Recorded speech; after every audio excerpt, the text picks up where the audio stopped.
Legal comigo aqui no estúdio, o Dr. José Roberto Reis da Silva, meu parceiraço aqui de ADV Especial, especialista na área do direito do agronegócio, que aceitou o nosso convite para que a gente possa discutir aqui algumas questões de extrema relevância no direito do agronegócio. Muito obrigado da presença, doutor. Eu que agradeço mais uma vez, sempre um prazer estar aqui. Tá certo. Doutor, a gente está sempre aí envolvido com questões que às vezes surgem dúvidas, né?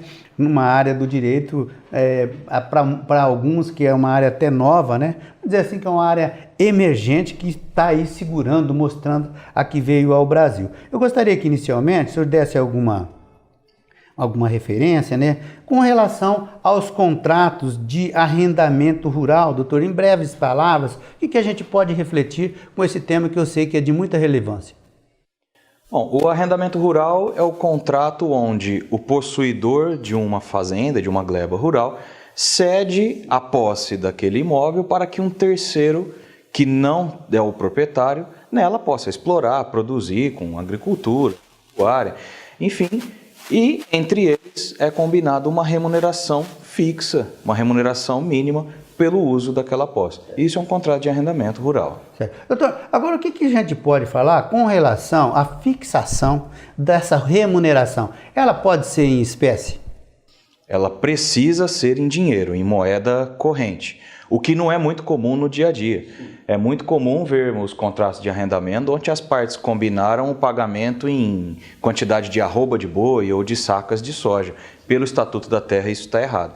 O preço tem que ser em moeda corrente, como por exemplo 10 mil por alqueire arrendado. Certo. Normalmente, né, as pessoas quando elas vão fazer, celebrar esse tipo de contrato, quem traz já o contrato praticamente pronto, às vezes não é uma empresa, é o arrendatário. E às vezes o dono da terra, no caso o arrendante, ele não tem esse feeling, né, esse cuidado. Quais são as implicações que podem ser advindas desse erro, entre aspas, aí, no caso desse contrato precisar ser executado? Exatamente. Se a cláusula for fixada em quantidade de produtos, ferindo o Estatuto da Terra, essa cláusula é nula. Então, se o arrendatário não pagar o valor combinado, né, e o arrendante precisar executar o contrato, a nulidade da cláusula faz esse título perder a força executiva.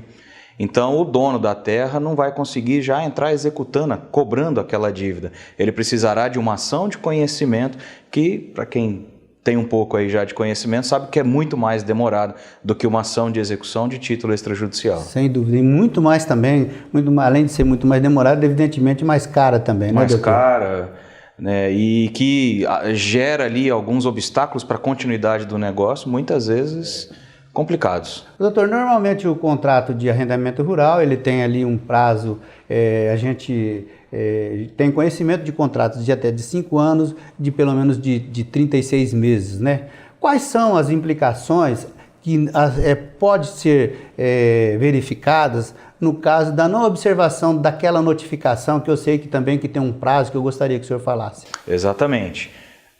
Quando o contrato se aproxima do seu final, caso o dono da terra tenha recebido propostas de terceiros para assumirem ali aquele arrendamento, ele tem até 6 meses antes do término do prazo para notificar o arrendatário atual e dar a ele a oportunidade de igualar aquelas propostas e exercer o seu direito de preferência.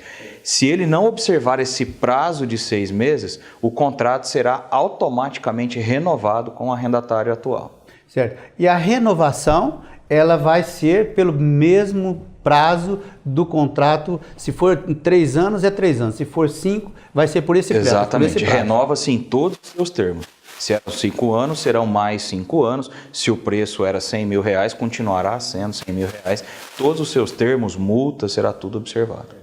Doutor, no caso de mudança lá de paradigma, de ideias, né? No caso, o proprietário da terra, ele quer fazer sim uma venda. E na venda ele não conseguiu se acertar ali com o arrendatário, o contrato ainda está vigente, ainda tem a possibilidade dessa notificação dos 6 meses aí. Qual é o procedimento? Ele pode fazer uma venda para uma outra pessoa, um terceiro estranho ali, né? Esse aspecto é um dos mais importantes aí dentro do contrato de arrendamento. Caso o proprietário, arrendante no caso, decida vender o imóvel, ele precisa comunicar ao arrendatário para que ele exerça o direito de preferência. Mas no dia a dia, essa comunicação ela é precária. Ele apenas diz o seguinte, em simples palavras: pretendo vender o imóvel e me diga se você tem interesse de comprar. Não é assim. Ele tem que comunicar ao arrendatário dizendo: olha, já tenho uma proposta no valor de R$1 milhão, por exemplo, para recebimento à vista. Ele tem que notificar o arrendatário com condições do arrendatário decidir se aceita ou não a venda do imóvel. Tem que ser bem específico. Tem que ser específico, com a negociação bem detalhada. Caso o arrendatário não exerça o direito dele de preferência, aí ele está liberado, está autorizado a vender para terceiros nos termos daquela proposta. Doutor, e as implicações não cessam por aí, né? No caso dele for lá passar o documento no cartório, ele também tem que ter algumas cautelas. Ele tem que observar os termos daquela proposta.